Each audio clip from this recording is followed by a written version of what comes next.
Hello everybody, my name is Jeff Wood. I'm 41-year-old, father of 4 and husband. And the reason for this video is that I wanted to give my story and hope that somewhere someone will take something positive out of it and, pay it forward, if you will. So for the majority of my adult life, I've been a pretty in-depth alcoholic, to the point that it almost cost me my family.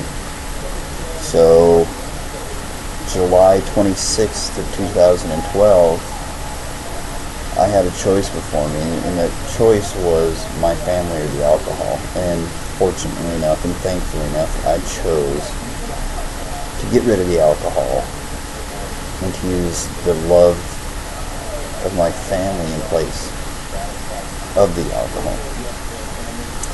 So I'm happy to say that as of today, October 9th, 2013, I am still sober. I quit cold turkey, not one drop since. Don't miss it. Don't miss the hangovers, don't miss the problems. I'm not putting myself, my family, or anybody else at risk from quitting drinking. Some of the things that happen along with that, though, have caused some issues, and some of them lifelong issues. One, on April 1st of 2012, my father and I stopped by a bar in East Helena, Montana that my wife was working on, and she was due to get off shift. As we were pulling out of the parking lot behind my wife, a young guy, I say young guy, he was in his early to mid-20s, stepped from in front of a van right in front of my car, and I almost hit him. Thankfully I didn't. But I had my window down and I hollered out the window, watch what the hell you're doing. Just sheer reaction from almost hitting me. So I turned to my father to say, can you believe this crap? And the next thing I know, I'm opening my eyes and I'm humped over the center console of my car. Long story short was the kid had run back across the street after I'd hollered at him, and thankfully I had my window down, and he had punched me through the window on the driver's side, and he hit me right here in the left temple. Crushed my entire orbital socket, pushed my cheekbone to just about down to the corner of my nose, and it fractured my sinus as well. I've got lifelong issues with that now.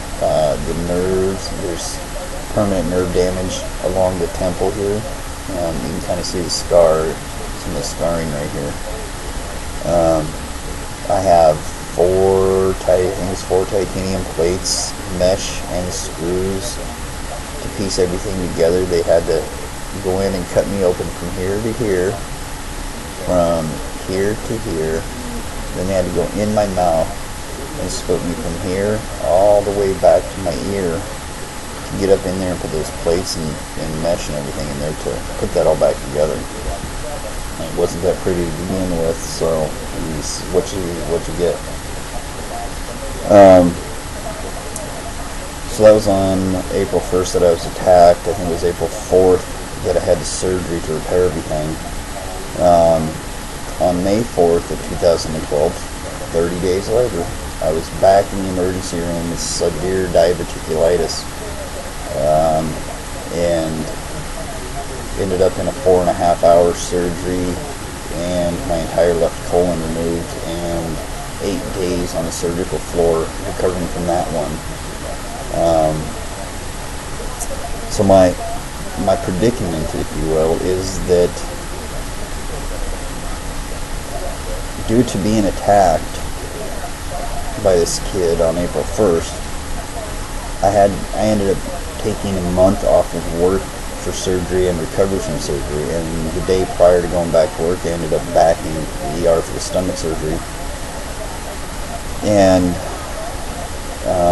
it was several months recovering from the stomach surgery, watching what I could eat, not being able to get away from the restroom, learning how to go to the bathroom again.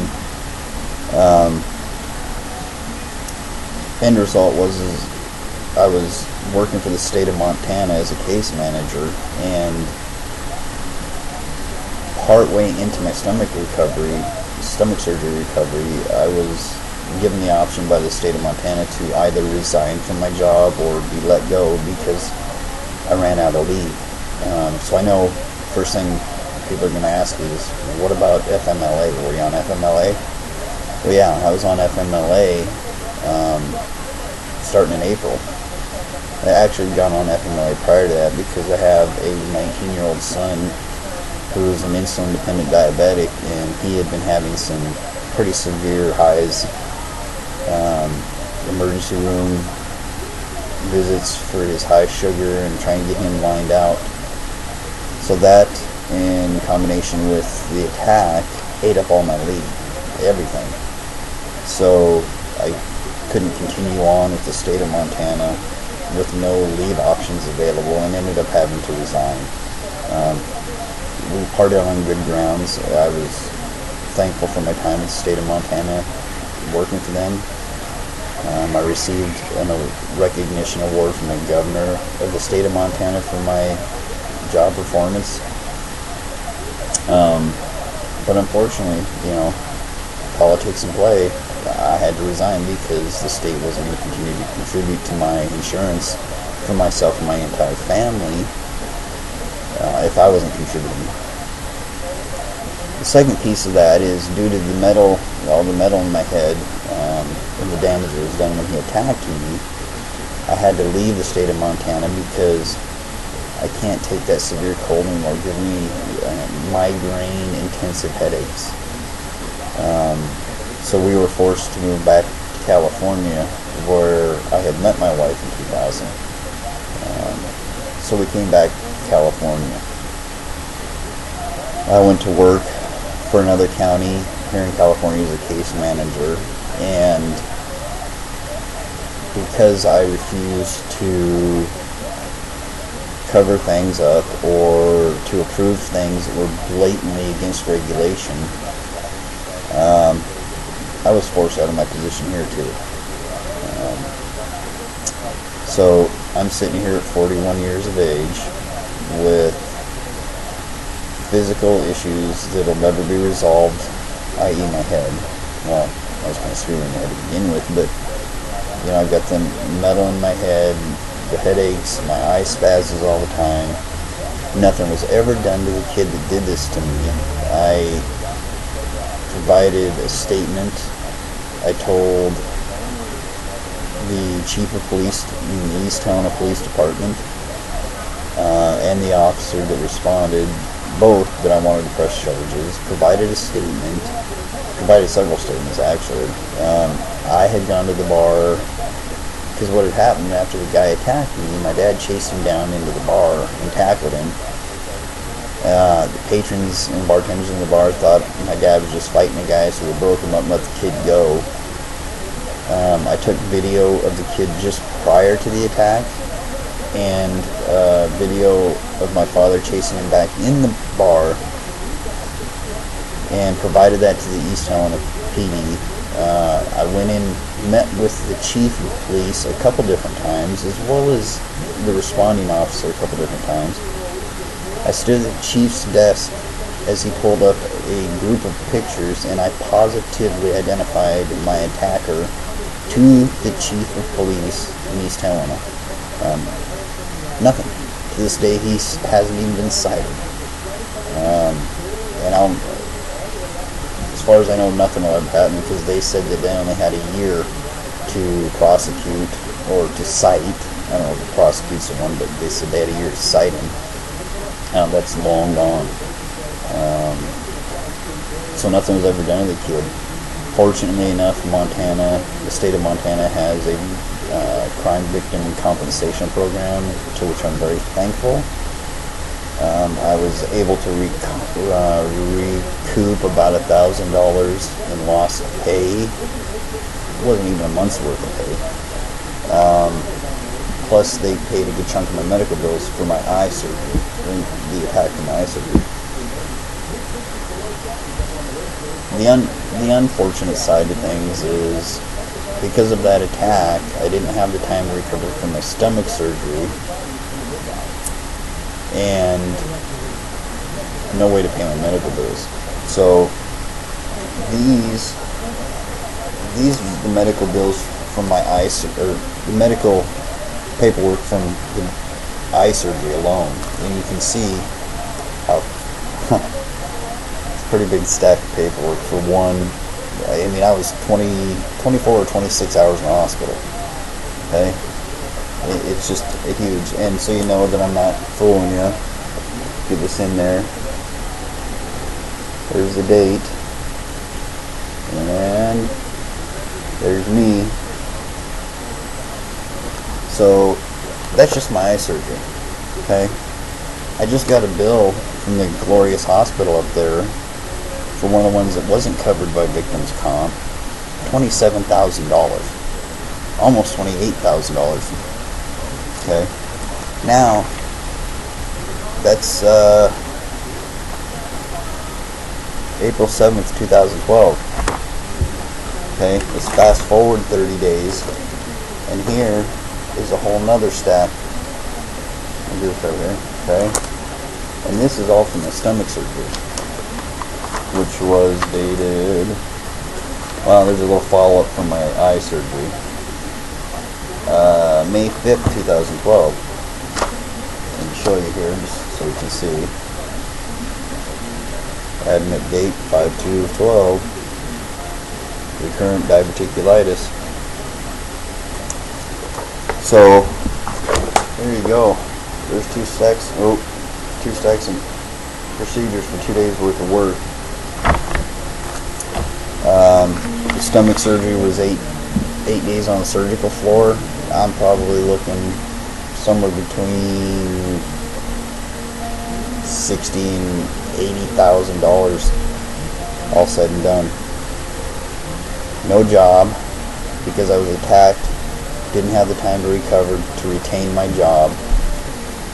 No way of paying any of the medical bills. I currently earn $99 a week.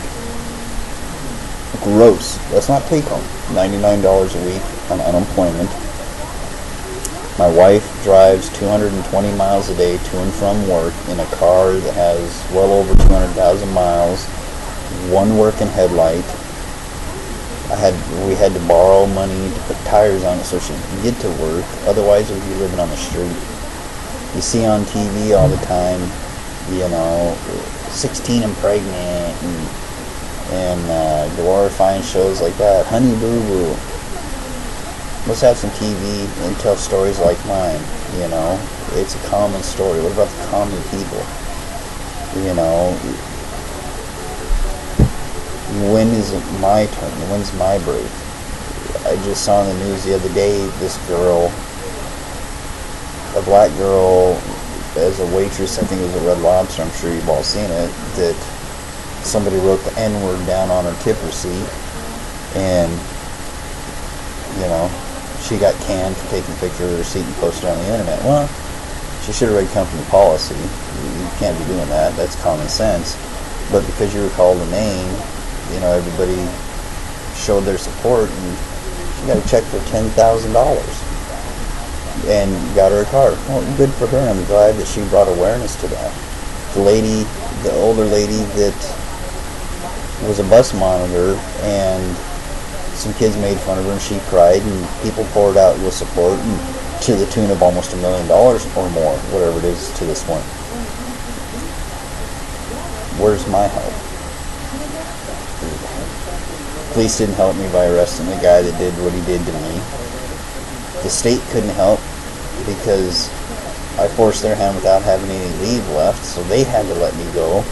So this kid caused me to lose a way to provide for my family. I couldn't live in the state I was born and raised in because the weather affects my physical being anymore.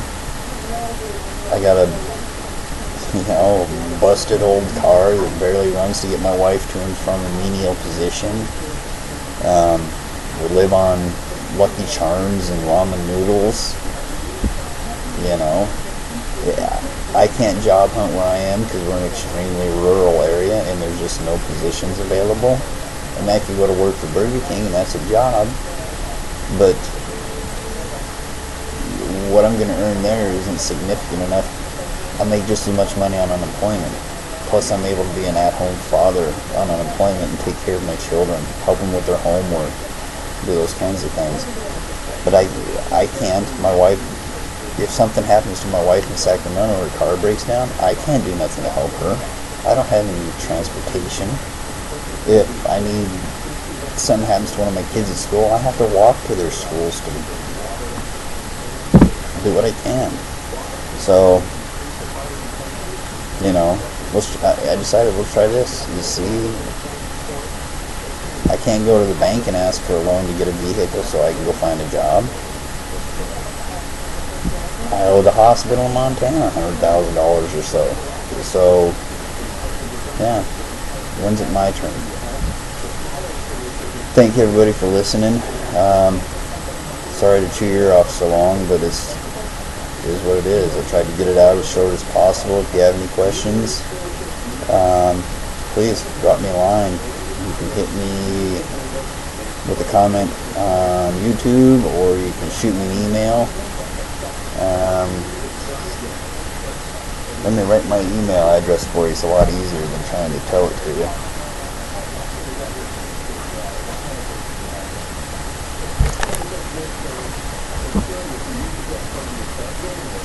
We'll write this down here.